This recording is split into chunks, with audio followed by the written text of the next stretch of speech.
Good morning and welcome to our technical advisory group meeting for the Fauntleroy Ferry Terminal Replacement Project. Before we get started, I just want to welcome, we have one community member in attendance today. We might have a few more join throughout the meeting. My name is Laura Levison-Miller and I'm facilitating today's meeting. We encourage those of you who are listening in to drop any questions or to provide any comments they have to our project email address, and we will drop that into the chat. We also will record this meeting and post it on our website for anyone who can attend live. With that, we will share, this is the agenda that we have today. So we're really looking forward to sharing the results of the level 3 screening process during today's meeting. But first, we'll start with an overview before digging into those results, and really looking forward to hearing your questions and thoughts on this information. With that, Dave will kick us off. Yeah, good morning, everybody, and thanks for being here. And I want to take a moment to thank all of you for continuing to participate in this process with us. It's taken a little longer than all of us anticipated, but we're kind of excited to share the results of the level 3 screening with you all, get your feedback on what we discovered in that, and then we'll move forward towards the kind of the final conclusion of this phase. As a kind of just want to step back a little bit with all the work that's gone on. Obviously we developed the long range plan in 2019 and kicked this project off in 2021, and along the way we've had fits and starts, but we're now at a point as we kind of wrap up this level 3 screening and share it with you that we can move forward with sort of a final recommendation, and that with that option or that alternative, how you want to call it, we can move to conclude the Pell process, and with that alternative, we can take that into the NEPA and SEPA process in 2025, and then from there start our pre-design and hopefully get a project well underway by the end of the decade. So that's our overall project timeline, and that's what we're going to dive into today. I want to just kind of talk real briefly about the refinement of the alternatives. If you remember, we had like 15 alternatives in level 1, including some alternatives outside of Fauntleroy. Then we narrowed things down to level 2, and we're now here in this level 3 phase where we have moved forward options to construct a similar size footprint as what we have today, a footprint that's 124 cars or 155 cars, and then a footprint that's 186 cars. So all of those sort of 4 different footprint options are what we're going to talk about today, and how we screened those and looked at sort of the advantages and challenges with each of those alternatives. And then finally, the roadmap, kind of as this process has unfolded, and I know it's taken many years to get us here, but we're right now at the point of these dark green boxes here, where we're going to share with you the level 3 screening results. Again, we want your feedback as part of this process. We have a community advisory group meeting tomorrow evening where we're going to get their perspectives on things and identify then what the alternative is to advance based on that feedback into the NEPA process. We'll finalize the Pell report, and then we'll begin the next phase of the environmental review. So with that, I'm going to hand it over to Marcia, who's going to start us off with the level 3 screening process. So good morning, everybody. The next few slides we talk about is showing you our approach to level 3 screening. This builds upon the work that we did with level 1 and level 2 to develop screening criteria and refine the range of alternatives. So this familiar slide is a snapshot of all the alternatives that we evaluated during level 3 screening. The A alternatives are similar in size to the current dock and slightly larger to meet current design and safety standards. And then the B alternatives are longer than the current dock in order to move the berthing structures into deeper water and to accommodate a full ferry load on the dock. Then finally, the alternative C is the largest option with an on-dock holding capacity of 1.5 times the ferry capacity. So we applied the same screening criteria that we used for level 1 and level 2 to develop 29 performance factors based on that criteria. These are indicators of how well the alternatives meet the criteria for a more detailed assessment of the level 3 alternatives. So our team considered technical analyses and community advisory group input to complete the screening. This slide lists the technical work products that inform this process. We've shared the majority of this information in our prior meetings, and we're still happy to send out any of the information we covered during those prior meetings after today's meeting if they're needed by you. So as a reminder, this is a full set of screening criteria we're using to evaluate the alternatives. Everything from structural reliability, resilience, operational efficiency, and environmental considerations to factors such as cost, schedule, and risk. The next couple of slides highlight the level 3 screening results. And as you can see, they're color-coded. The dark green boxes represent the highest performance rating, with the lighter green indicating medium performance, and white shows low performance. So feel free to follow along with the level 3 screening report, the draft report that Haley will put a copy in the chat for you. And it's also the one that you received in the invitation prior to this meeting. The screening results show some factors perform the same across all the alternatives. For example, we're building a structurally sound terminal that will accommodate rising sea level. So regardless of which alternative advances, that's part of the alternative base. In reviewing the results, we focused in on the performance factors that differ between alternatives, and in particular, operational efficiency and environmental. These two categories are critical to meeting our purpose and need for the PEL process, and developing a new terminal that meets our operational needs while minimizing impacts to the surrounding environment and community as much as possible. We've also heard from all 3 advisory groups and our tribal partners about the importance of minimizing impacts to the surrounding environment and building a terminal that operates more efficiently. As you can see from the shading, alternatives B and B3 have the most dark and light green boxes. So next we'll dig into what these results mean and talk more about it. So to help you understand the process and how we arrived at these results, let's walk through some of the performance factors highlighted on the previous slide. Although we won't go through all of the performance factors in this meeting, the level 3 screening report covers each factor in detail. So Trevor will kick us off with that information. All right. Thank you, Marcia. As we shared in an earlier meeting, our traffic analysis modeled load and unload time and pedestrians, bicycles, and vehicles for each alternative, including the good to go and the wave to go. This is a key performance indicator of the ability to meet the scheduled dwell times and maintain or improve ferry schedule reliability on-time performance. It's key to note that when we go through these data, we use data points and not the alternative name. So when we did this, it was a neutral ground. To start, we did load and unload time. To do this, we used the high performance rating, which would be a modeled load time, unload time of 15 minutes or less. Reducing load time by 20% and meeting the scheduled dwell time significantly improve on-time performance. Our medium performance rating, load, unload time between 15 to 19 minutes,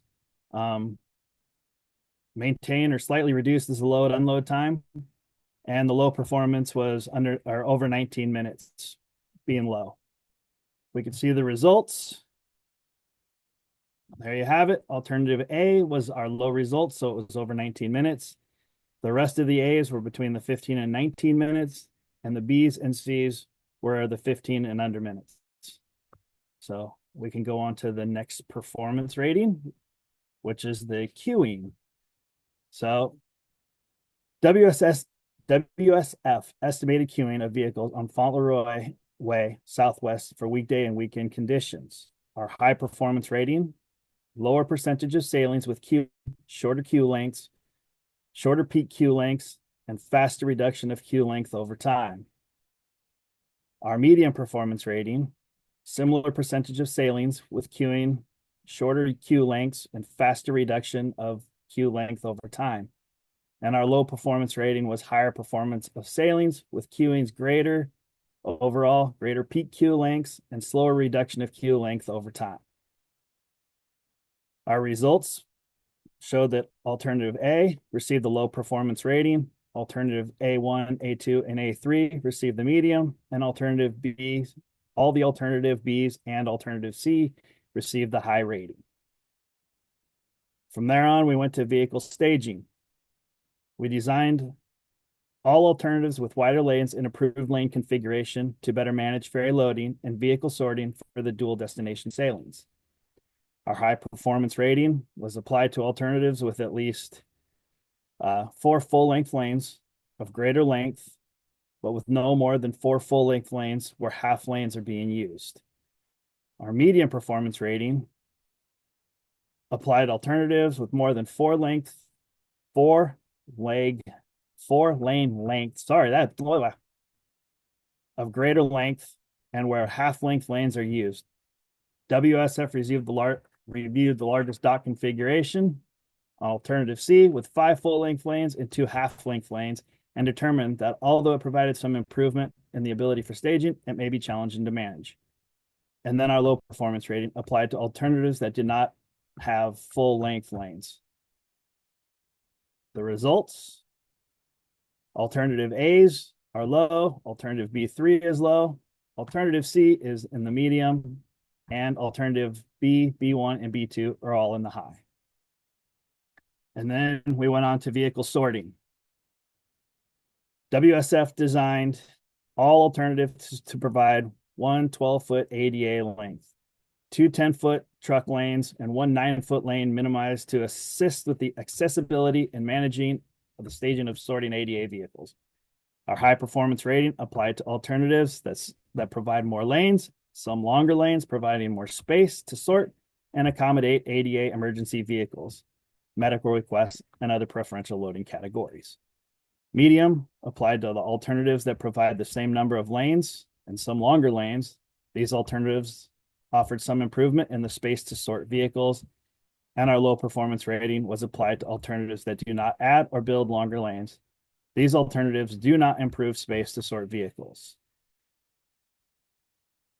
And there are the results. The no build, nothing. Alternative A's are low. Alternative B is medium. Alternative B1, B2, B3, and alternative C are all high. And then our last one that we did was the distance. Our high performance rated applied to alternatives within a distance to walk, bike, or roll from Fauntleroy Way Southwest to the end of the vehicle transfer span of no more than the current dock, which is 850 feet. The medium performance rating applied to alternatives with a distance between 850 feet and 1,050 feet, less than 200 feet further by the current dock, and our low performance rating applied to alternatives of 1,050 feet or more than 200 feet further from the dock. I do want to note that WSF did talk to our ADA specialists, and they noted that a walkway distance within 200 feet is similar from an accessibility standpoint if there are enough places to rest and an appropriate grade. We will consider incorporating rest places during the next project phase. And our results for this came out to the alternative B's and C's were the low, alternative A1, A2, and A3 were medium, and alternative A is our high for that. So I believe that wraps up the operation results. And if there are any operations questions, feel free to fire away.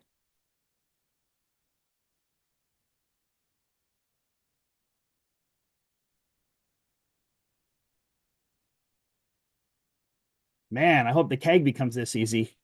I think you're I getting have off some and I have easy. some questions, but I'm struggling to find where my raising hand is. I'm sorry. This is Penny. That's Just okay, Penny. I'm Come on in. sorry about that. I still don't know where it went. So my apologies. Uh There, I'm going to officially raise my hand. Now, just because I'm sorry, I just was a moment of panic. Okay, so I did have some questions. What is really meant by a shorter queue length? Does that mean that that there's a designated space for the queue and it's just that the cars wouldn't take up the full volume, or they just take up the full volume but do not linger as long? the queue length is trying to get cars off of the street so it's not as far up the road. Okay. Is that making sense? Okay, so that Yeah, means you the get them queues from on the faster. They don't linger as long. correct. So it's Okay. basically the line from the toll booth up the road. Okay. Um, and then about the rest places for the ADA, does that affect when they get loaded? Like if you did a longer one, but you controlled the grade and had more rest places, would they need more time to get loaded up because they might need to rest more? I don't believe so. Talking to our ADA specialist, like I said, she agreed that if it's a mellow grade, that it should be easier for them to get to as long as we do provide them the rest areas. I don't believe it's going to take them a whole lot longer. Okay, I just didn't know if that was taken into consideration. I can double check with her and follow up with you, but I believe that's the way I understood it. Okay. That was my curious factor because you talked about the loading times and the queuing, and I know there'll be other things that come up later. I did manage to kind of at least skim through most of the things you sent. But that was just something that popped into my head was, oh, if takes them a little bit, they have to walk longer, they might need to rest. So, yep, that's it. Perfect. Thank you. Any other questions on operations?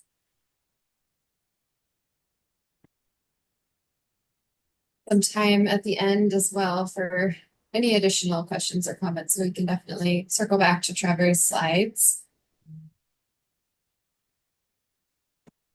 Okay, let's continue with the performance factors regarding environmental. So that's now focused on the environmental category, which we've heard throughout this process that the community values maximizing impacts to Cove Park. The next factor looks at the permanent encroachment on Cove Park. So we looked at dock widening to the north in the upper shoreline riparian zone, which is known as Zone 1, and as an indicator of permanent encroachment on Cove Park. The high performance rating is 0 and 1.73 feet of additional width in that Zone 1, and the medium performance rating was 7.3 feet and 14.6 feet of additional width in Zone 1, and low performance was 14.6 feet and 22 feet of additional width in Zone 1. The results are alternative B1 received a low performance rating. The alternative A and B received a medium performance rating. And B2 and B3 received a high performance rating based on that performance criteria. The next one looks at cultural resource impacts for each alternatives.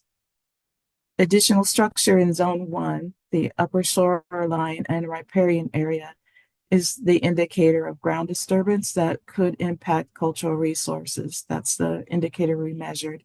So high performance rating applied to the alternatives with the least additional footprint in Zone 1 was between 0 and 2,353 square feet. And for medium performance rating, applied to alternatives with a medium area of additional footprint in Zone 1, between 2,353 square feet and 4,707 square feet. And low performance rating applied to alternatives with the greatest area of additional footprint in Zone 1, was between 4,707 square feet and 7,060 square feet. And using that performance criteria, the results are the alternatives, the A alternatives, B2 and B3 received medium performance ratings, while alternative A, B, B1, and C received low performance ratings. None of the alternatives received a high performance rating. The next criteria that we looked at is overwater coverage. High performance rating alternatives with the least additional overwater coverage up to 16,667 square feet. Those performing at a medium rating were those that have overwater coverage between 16,667 and 33,333 square feet. And those at low performance rating are ones that have overwater coverage between 33,333 square feet and 50,000 square feet. So the results of that performance rating saw that all alternative A's received a high performance rating. The rest of the A alternatives received medium, and then B and C alternatives received a low performance rating in this category. The next rating area is environmental mitigation costs for the alternatives. Some indicators of environmental mitigation costs include the increase in overwater coverage in Zone 2, which provides the nearshore habitat for eelgrass and macroalgae, and the increase in total overwater coverage. Moving the dock and berthing structures further offshore into deeper water improves WSF's opportunity to restore eelgrass and macroalgae. This helps reduce or eliminate ferry propeller wash from eroding the scour hole and may allow for eelgrass and macroalgae to regrow in Zone 2. So those that performed high, that will perform high, there's no increase of overwater coverage in Zone 2 and no increase of total overwater coverage. We expect that these would have the least environmental mitigation costs. And for alternatives with the smallest increase of overwater coverage in Zone 2, or the smallest increase of total overwater coverage would receive medium performance rating. And then those that have the greatest increase of total overwater coverage and a medium to high increase of overwater coverage in Zone 2, we expect these would have the greatest environmental mitigation costs and thus would score low. So here's how the scoring went. The A alternatives and alternative B and B3 received medium performance ratings. Alternatives B1 and B2 and C received low performance ratings.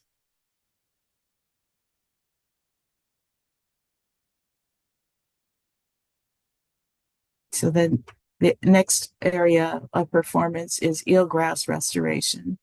So this factor looks at how the alternatives impact or provide opportunities to restore macroalgae and eelgrass, moving berthing structures further offshore into deeper waters, reduces or eliminates ferry propeller wash disturbance within Zone 2, and it potentially allows for restoring eelgrass and macroalgae. Moving the dock and berthing structures further offshore and have the smallest increase in overwater coverage in Zone 2 gave alternatives a high performance rating. And medium performance was looked at as when we move the dock and berthing structures further offshore, they have a medium increase in overwater coverage in Zone 2. And those alternatives that do not move the dock and berthing structures further offshore, or that have the highest increase in overwater coverage in Zone 2, or had a low performance rating. So the results of this were looking, when we look at potential for eelgrass restoration, alternative B is the only alternative to receive high performance rating. The rest of the B alternatives had medium performance ratings, while the A and C alternatives had a low performance rating. So I'll turn over to Dave now at this point to take another look at screening results. Yeah, thank you, Marcia. I kind of want to just walk folks through kind of what these results look like. So, based on the results, WFSF, and you can see from the chart in front of you, recommends that we advance the footprint that is based on alternatives B and B3 into our sort of next phase of environmental review, and that size accommodates a holding capacity of between 124 and 155 vehicles on the dock. We're going to refine the footprint during this environmental review in the initial pre-design phase. For example, there are design refinements that will focus on minimizing the offshore right-of-way encroachment, as well as minimizing overwater coverage while maximizing on-dock space further. So there is some refinements, but what we came out of this conclusion is that the B and B3 alternatives kind of rose to the top. Just to kind of recap all of it, for the A alternative, the similar size dock option does not provide the benefit to operational efficiency that the purpose and need statement requires. These alternatives have a lower environmental performance rating because they do not improve the scour hole, as Marcia just pointed out, caused by propeller wash at the end of the dock. Alternatives B1 and B2, which are the 155 car docks, are two of the longer options. So they improve the operational efficiency compared to B and B3, but they score lower on the environmental related performance ratings and require a bigger increase in the overwater structure. So again, those are some trade-offs with that one. B and B3, which are the 124 size docks, improve operational efficiency and minimize environmental impacts. And so while they're similar to B1 and B2, these alternatives move the ferry into deeper water. They allow us to restore eelgrass and microalgae, but also have a slightly smaller footprint than B1 and B2. And then finally, alternative C, which is the largest dock, gives us the greatest amount of overwater coverage and the greatest amount of environmental impact. It requires the most complex permitting and mitigation for that. And our assessment of the operational efficiencies actually shows some challenges in that additional space and how we manage that. So it did not score as well as the B alternatives, and is not something we're going to carry forward. So I know that's a lot of information. We're going to field some questions and answers. We'll try to answers from you now, if you want to talk about what Marcia presented or any of the other key results here on this slide. Laura? Dave. Yeah, that really wraps up the bulk of the presentation. So we'll just open it back up for any questions or comments on how the information was presented or any clarifying questions that anyone has.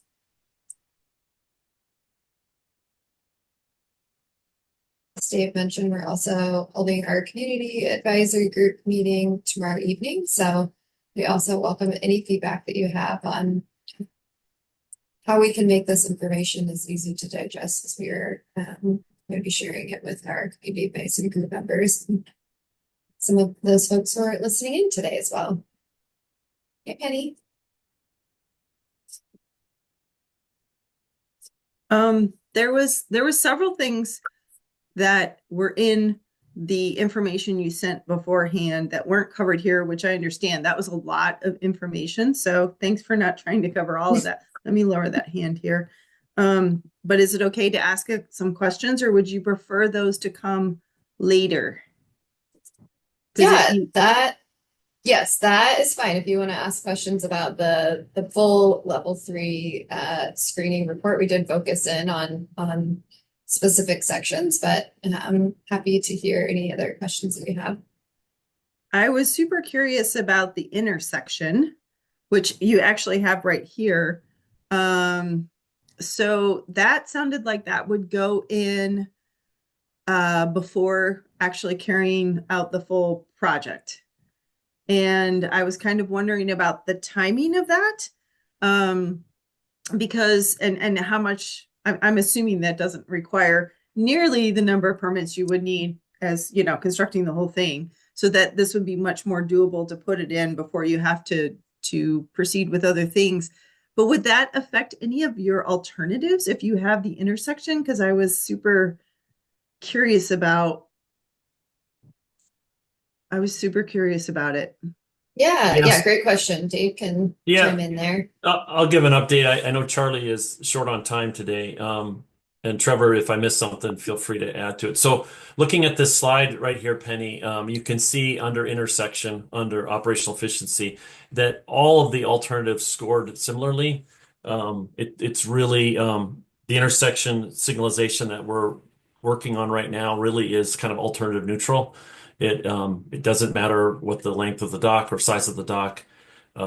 Or any of that affects the design of the intersection. We have started the design work for that.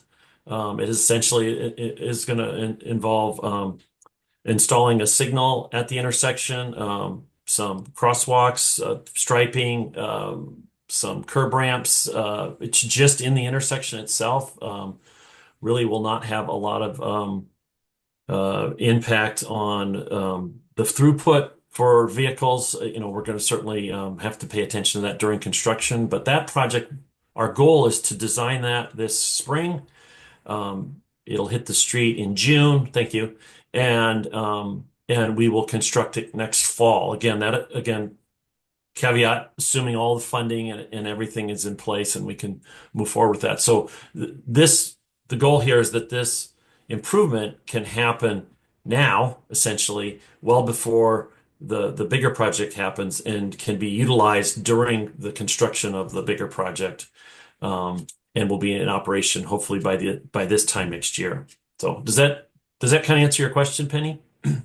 I think so. Yeah, I found it to be really and one of the most interesting parts about the criteria, and just wondering, hopefully this isn't a bad question to ask, but wondering why this wasn't put in sooner, just out of curiosity, if that's okay to ask. I'm going to give that one to Trevor because that's a great question. We've had issues at this intersection for as long as there's been a ferry terminal here. So, and it's always been operated manually with, police officers or off-duty police officers. So, Trevor, maybe some history on that.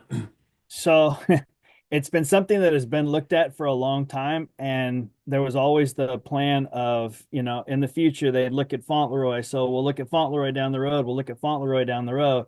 And now we finally got to the point where in 2019 we started working on the schedule, or 2017 I think it was, we started working on the schedule, and then it morphed into us now looking at a dock. And as we implemented that, the whole plan was to have an intersection installed. And then as we've gone through this process, it just made sense that the intersection coming out as a separate device would make a lot of sense and at least get us going in the right direction. Okay.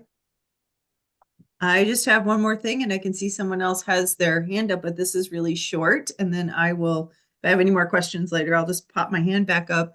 As we're going through this, and if you asked for additional feedback, you basically say, hey, we didn't give you a lot of time.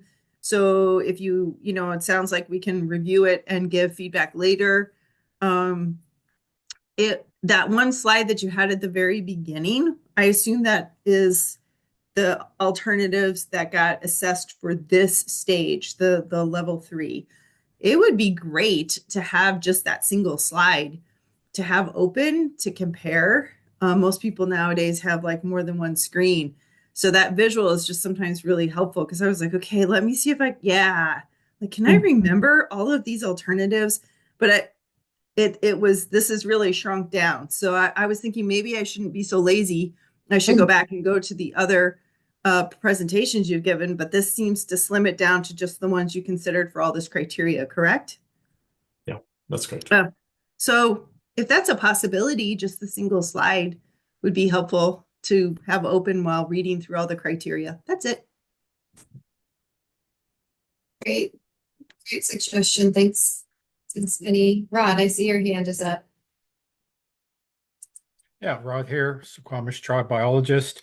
Not a comment upon the alternatives as presented, but thinking into the future for those involved in the planning of the mitigation. That recently another Washington State Ferry project did mitigation for a project inside in the tribe's UNA, outside the UNA.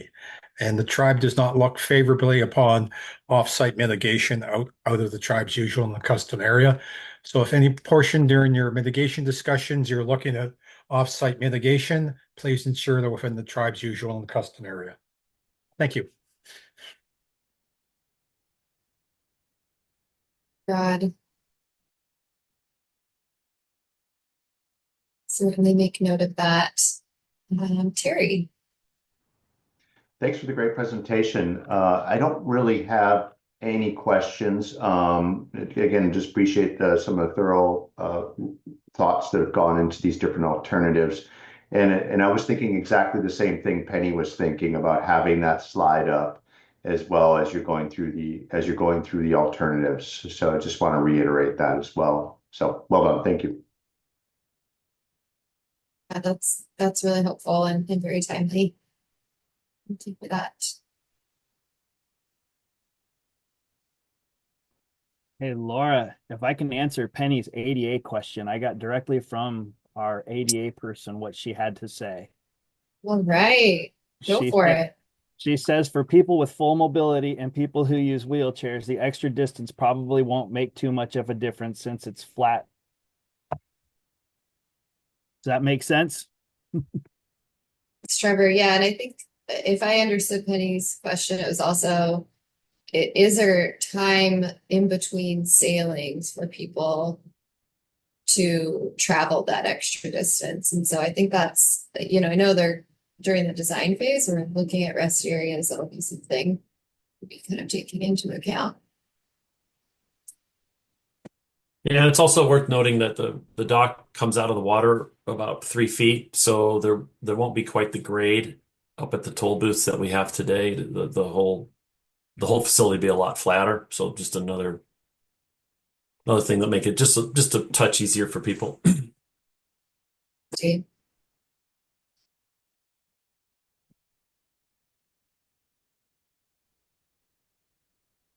Penny. Thanks for answering that question. It's very interesting to me. Always all the things you guys have to consider. I just noticed in the presentation, I just remembered there was one of the criteria that talked about looking at all the alternatives. And since I was kind of going through it at a little bit of a higher clip, it was the one on how these alternatives meet some required legislation. And that seemed to be kind of a trump card, so to speak, like, hey, some of these things could be really great in so many other ways, but if it doesn't meet the legislation, I was wondering how that gets considered. It seemed to like wipe a lot of things out. So I wasn't sure how do you, I'm not sure, I apologize that I'm not framing this question well, and I could follow up, but it was something that I noticed, and I didn't know how much weight is given to that when an alternative is really coming forward looking more favorable, but if it doesn't meet that legislation, does that automatically knock it out of the running?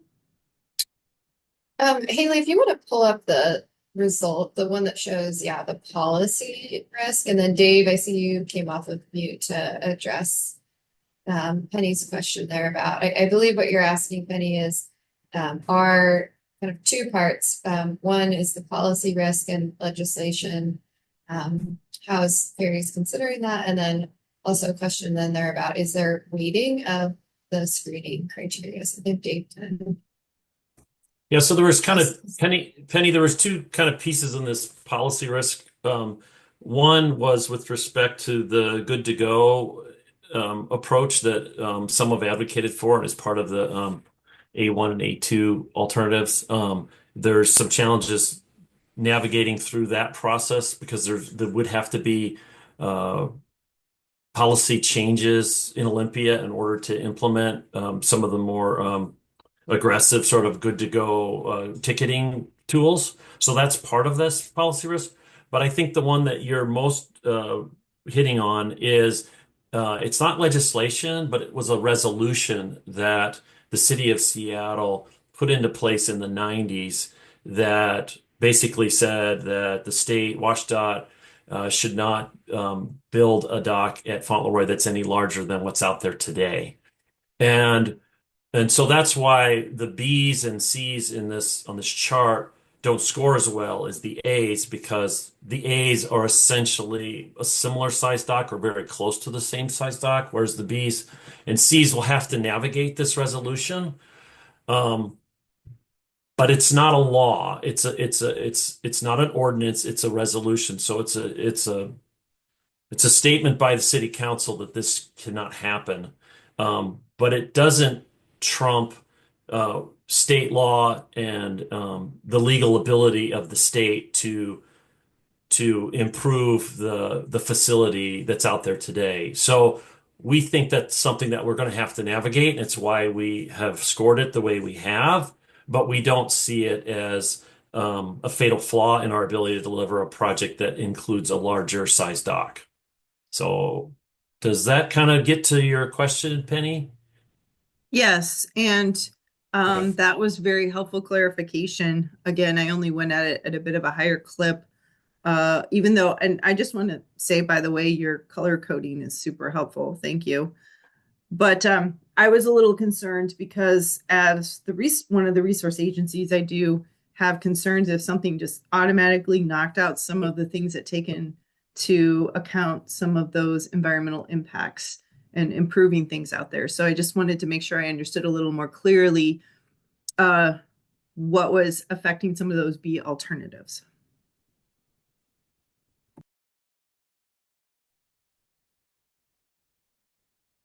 So that question, Penny.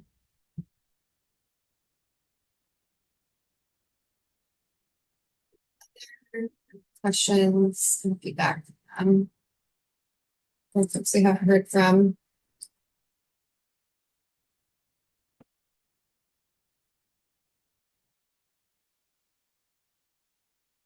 Haven't had a whole lot of time with the screening report. So as I mentioned at the beginning, if you have thoughts after today's meeting, we welcome those by email. Laura, this is Laura Arbor with State Fish and Wildlife. I have no idea where my raise my hand button is. I've pressed everything. So in any event, moving on from that, I just wanted to ask if you guys kind of have an inkling of what you may be looking at for any sort of mitigation for impacts above and beyond. You kind of have a sense of where you might be going with that. And, you know, what you can do on site and those limitations versus trying to move that elsewhere. So I just would be curious if you've kind of thought through that much.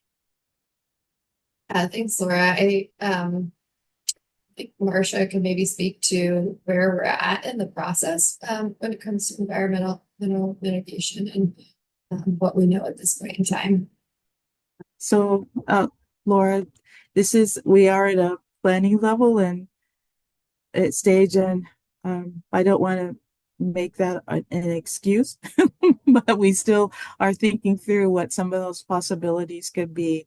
And with the dock moving further offshore, that in and of itself is kind of a mitigation measure because it allows for that scour hole to heal, and it allows more opportunity for that area we've identified as zone 2 where macroalgae and eelgrass grow to recolonize, and we could be looking at enhancing that in some way or other. But we would also coordinate with our resource agencies like you and like WDFW to understand more fully what possible mitigation measures there could be for us. Some of it may entail doing some work that enhances the mouth of Fauntleroy Creek that's located there, but we would still need to work with resource agencies to understand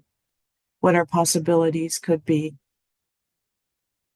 I know that Sasha Visconti is here on the call, and if she had anything to add to what I'm describing, it'd be helpful if she could turn on her camera. Thanks, Sasha. Yeah, no problem.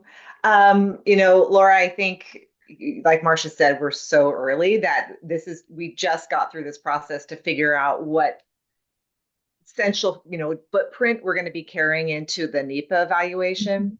So there's lots of time now for these refinements and conversations about, these options, like Marcia said, on-site mitigation, Fauntleroy Creek, Eelgrass, other locations nearby. Obviously it'll be in the tribe's UNA area. But I think that now we have kind of an envelope we can start more seriously trying to figure that out.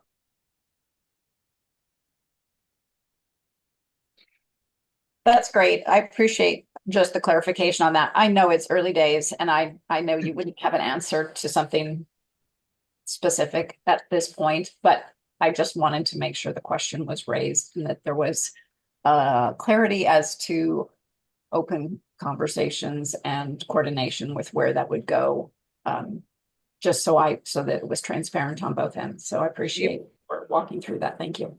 And any ideas you have, Yeah. please throw them our way. Okay, thanks, guys. Yeah, thank you, Laura, for getting the question out. Any other comments in the chat or hands raised?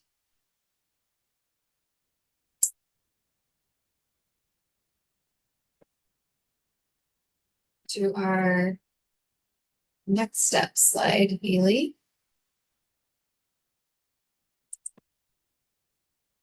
So, thank you again, everyone, for being here today and all the great questions and feedback. Our next steps include community engagement, meeting with our advisory group tomorrow evening, and that tribal engagement, as she mentioned.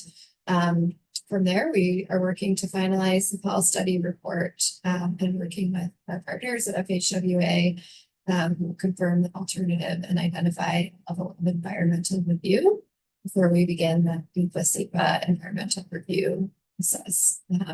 So lots more work coming up. And again, we really appreciate all of your expertise and feedback throughout the pulse study.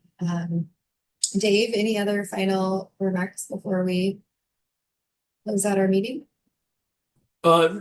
Nothing significant. I just really again want to thank you all for being here today. Appreciate your support. I appreciate the questions.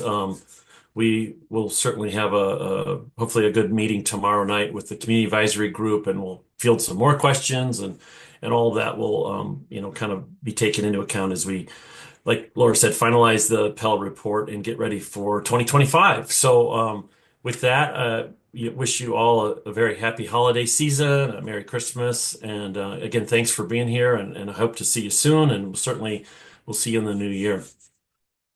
Thanks, Laura. Everyone. Thanks, everyone. Okay. Thank you. Bye-bye. Thank you. Thanks.